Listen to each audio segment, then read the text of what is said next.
Hello guys, my name is Conniving Fox, and I'm going to be bringing you a very seldom and very sad video. I don't know if you guys know, but I'm a really big Souls fan. I love Dark Souls. It's one of my favorite games of all time. It's, to me, near perfect. I'm sure there's bugs and stuff, but every game has bugs.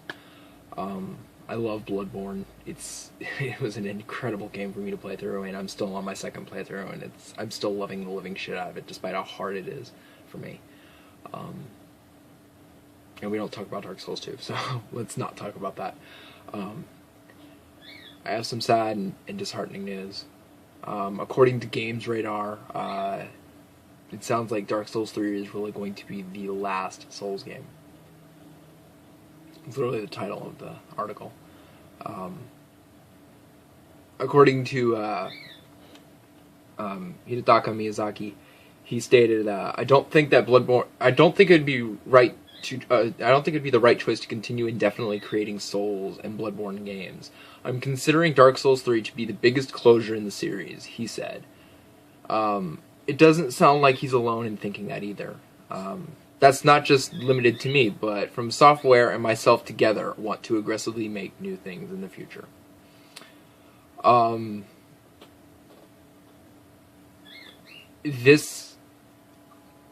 It makes me sad, to be honest. I can understand he doesn't want to create any more Souls games, and that he wants to take a break and create other things, perhaps work on the Armored Core series, or I believe they have the rights to, what's it called? There was a mech game it was a Kinect game just recently, but it was a reboot of a series where you sat in the cockpit of a giant mech, and I want to call it Mech Commander, but I don't think that's what it's called. They have intellectual properties for certain things, and I'm sure that they would want to work on those or maybe create new IPs.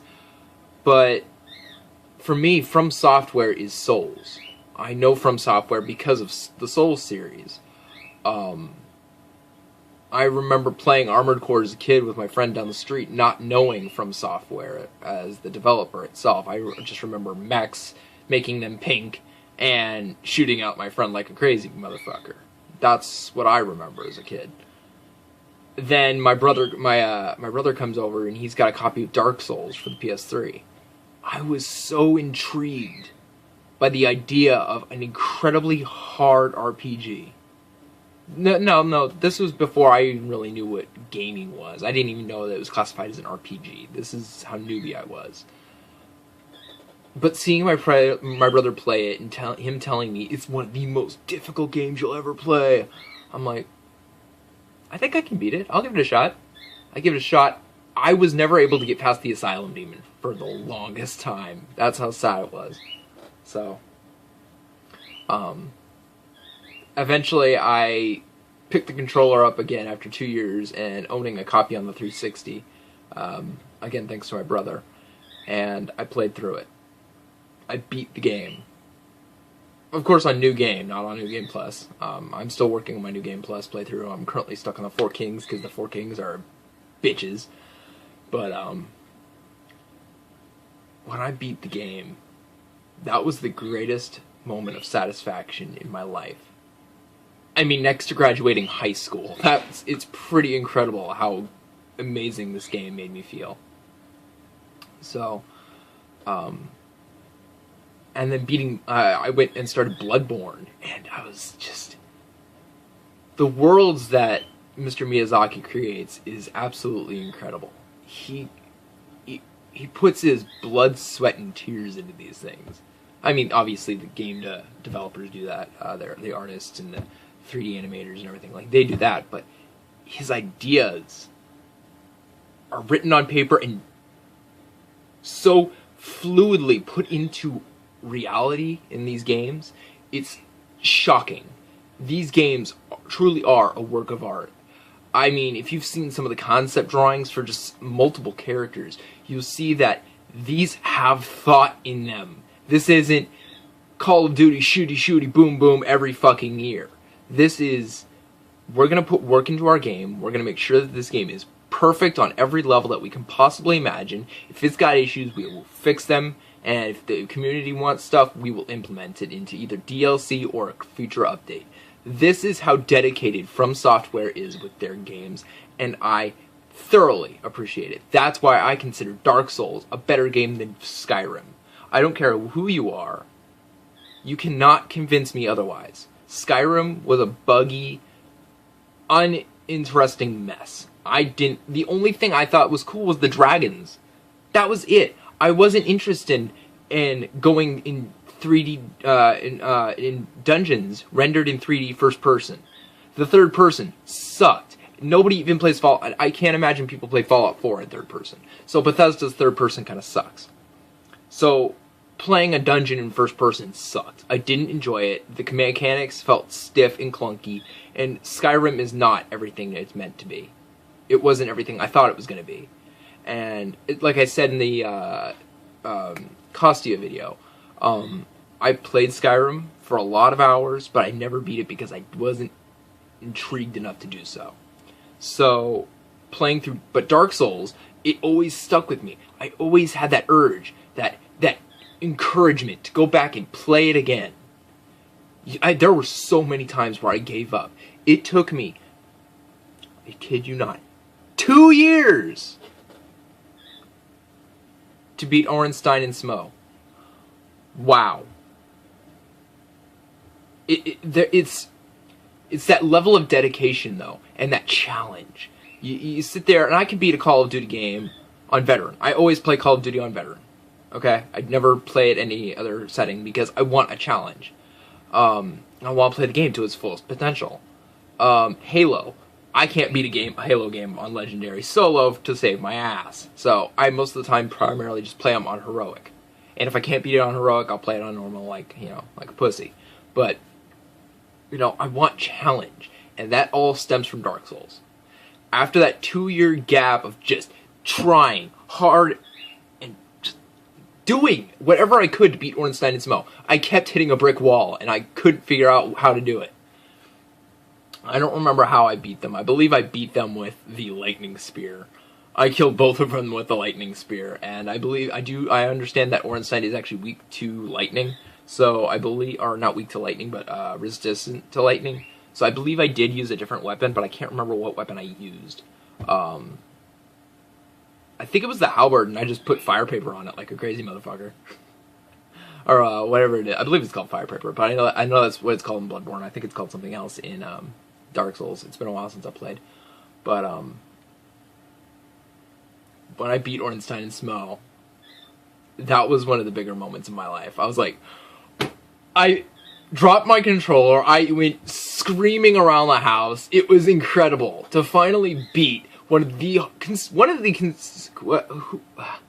bosses who was considered the hardest in gaming of the last decade. And this isn't just me. I believe GamesRadar made a list. PlayStation Magazine or whatever it is on YouTube, the one with the honey badger or whatever his name. There's so many. I think even Watch Mojo made a list, and they included Dark Souls, Ornstein, and Smo as some of the hardest bosses of the last decade. The amount of satisfaction built up and finally getting it was immense, and it's something that will never be replaced. I don't care what game you hand me, it'll never be replaced. Finally beating Gwyn, though, it was a big thing for me. It took me 2 weeks to beat Gwyn, and when I finally beat him and that achievement popped up, you beat Dark Souls. Holy shit. I couldn't stand myself. And what's funny, though, is I actually believe I beat it in front of my dad. It was so cool. My dad, he was in the room, and he had attempted to play Dark Souls, and he was still stuck on the Undead Burg. And he's still stuck on the Undead Burg to this day. Or not the Undead Burg, the Undead Parish, excuse me. And after the Bell Gargoyles, so he didn't know where else to go. So,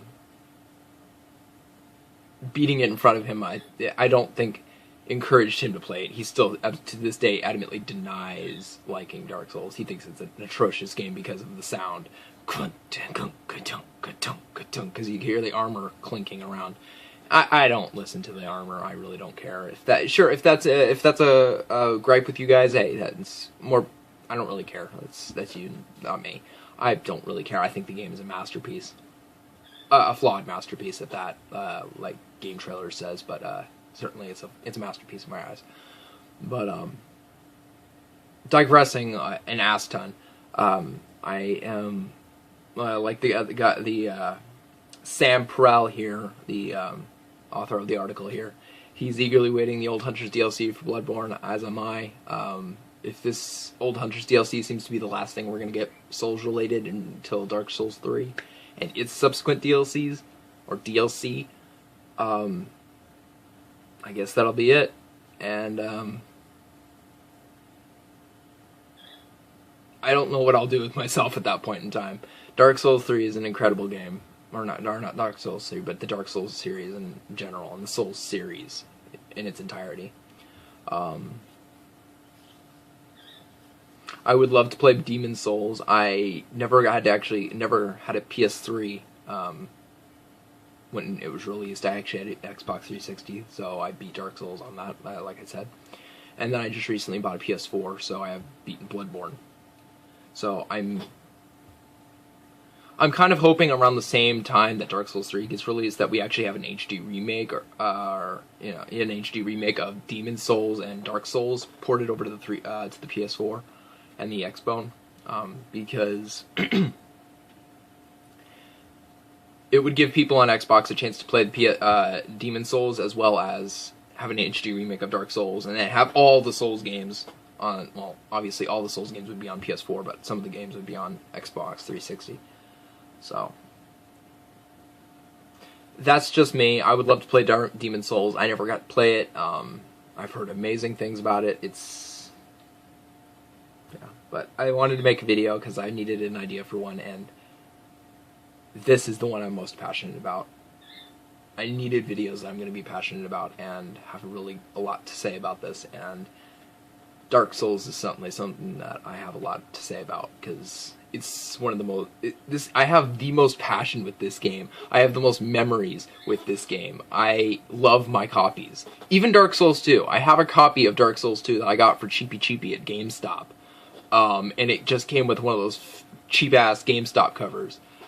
I went online and I printed up my own cover of Dark Souls 2 for it.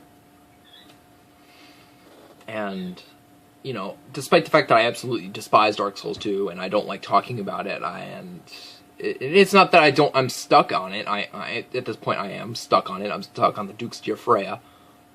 And the reason why is because I don't have enough health or not enough health, but enough potions to fix it. And I ran out of human effigies a long time ago, so I'm kind of fucked on that. In fact, I actually killed the, what do you call it? The fire keepers in the beginning of the game just to get fucking human effigies, so I could at least give it a shot to try and beat Dux de Freya. And I couldn't, and I wasted all my human effigies. So, fuck you, Dark Souls 2. You pathetic piece of shit. But I love the Souls series in general, and Dark Souls 2 has its flaws, major flaws, but it's a Souls game, so I give it love and respect where it works, and where it works is its visuals. I enjoy looking at the scenery, and I like the sound of the game. The soundtrack for me isn't as memorable as Dark Souls 1 and Bloodborne, but it certainly is very cool. I don't like the animations on it. The animations kind of suck. I'm digressing again. This video is about Dark Souls 3, Kyle. Let's go.